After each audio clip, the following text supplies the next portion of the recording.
কি রে, কি হয়েছে? এত টেনশনে কেন?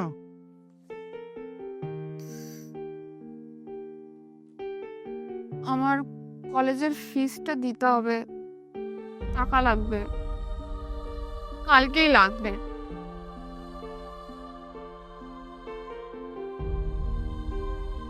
করবো বুঝতেই পারছি না।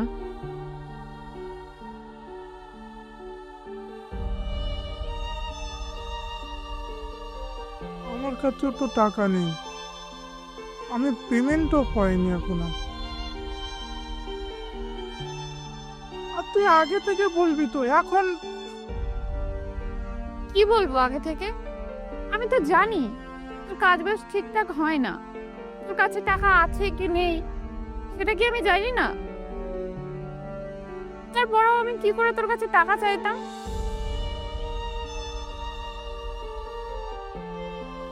বড়দা আলাদা হয়েছে মাত্র 3 মাস হলো।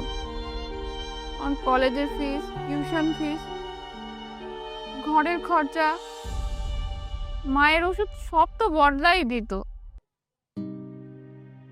আর তোরও তো কাজ বাজ ঠিকঠাক হয় না। মায়ের ওষুধ আর সংসারের খরচ চালাতে চালাতেই তো তুই হিমশিম খাচ্ছিস। আমি তো সব জানি, তারপরেও কি করে তোর কাছে টাকা চাইতাম? দেখছি দাঁড়া, কারোর কাছ থেকে জোগাড় করতে পারি কি। দাদা, ব- বড়দাকে ফোন করলে হয় না?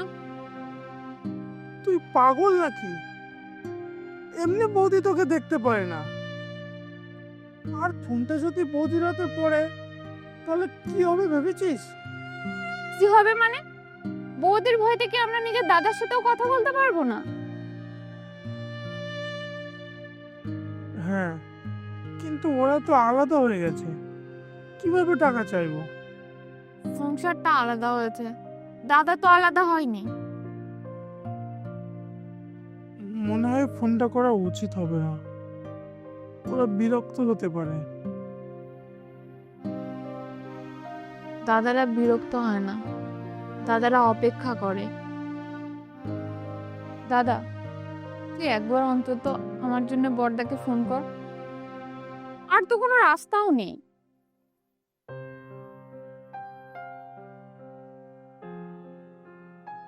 কর না।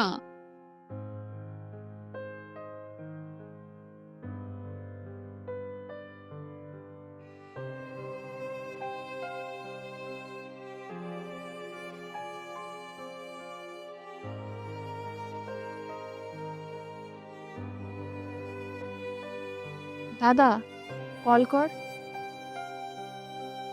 ঠিক আছে।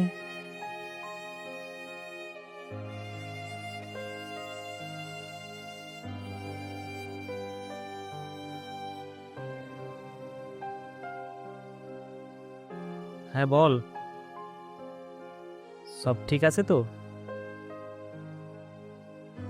হ্যাঁ দাদা, সব ঠিক আছে। ওই সুমির কলেজের ফিসটা বাকি ছিল, কিছু টাকা লাগতো। ভাবছিলাম তো তোমাকে বলবো।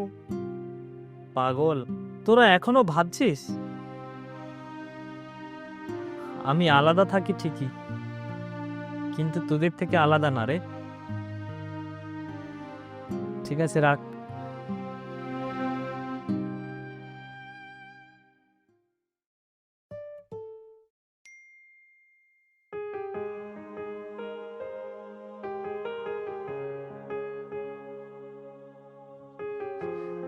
তোর কলেজের ফিস পাঠিয়ে দিয়েছে, আর আরো এক্সট্রা 5,000 টাকা।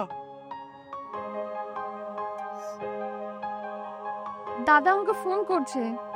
ধর ধর। শোন, ফিসটা দিয়ে দিস। আর ছোট ভাইকে বলিস, বড় দাদারা বদলায় না, বদলায় শুধু ঠিকানা। পরের বারে কলেজ ফিসের জন্য আমাকেই ফোন করবি। আমি তো দাদা, কোনো অপশন নয়। সরি দাদা। আপনজনের মধ্যে সরি নয় রে, ভালোবাসি বলা যায়। তোকে খুব ভালোবাসি দাদা। আচ্ছা রাখ, এবার কাঁদাবি নাকি? ভালো থাকিস, রাখলাম।